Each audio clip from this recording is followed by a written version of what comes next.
All right, so now we're in the bread section. I know the bread section can be a really hard and confusing place because there's so many different types and there's so many different keywords to describe bread that might actually be a little bit misleading. So let's start by looking at this bread.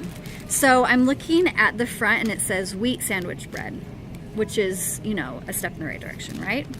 And then it looks brown, so there we go, another step. But I want to flip this over and actually see what's in it to see if it's really as healthy as it's looking. So I want to start by looking at the ingredient list. The first ingredient is whole wheat flour, which is good. And then the third ingredient is enriched unbleached flour.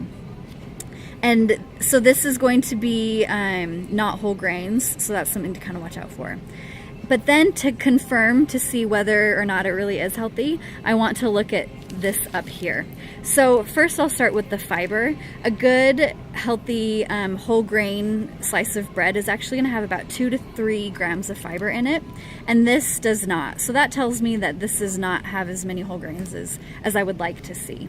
And then the protein should be high as well. This protein is fine. But again, looking at the amount of fiber that's in something is going to be a really good key to see if it really is as healthy as it looks. So that is that. Let's take a look at another kind of bread. So I'm showing this multi-grain bread. Multi-grain is a great option as long as it's whole grains from all of those different grains. It could be comparable to just whole wheat bread, 100% whole wheat bread. So let's take a look at this to see. As I showed before, I'm looking for the whole wheat flour. Water is the first ingredient, that's totally fine. And then there's whole wheat flour next, which is good. But now let's look to see if it passes this litmus test.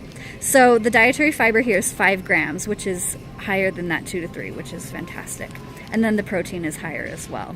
So based off of all of this information on the back, this is going to be a good source of whole grains, much better than the other one. And then I just have other breads here just to kind of show the varieties. So white bread, obviously no whole grains, not much fiber in that. And then I've got more of a home style, locally made bread, which can be a great option as well.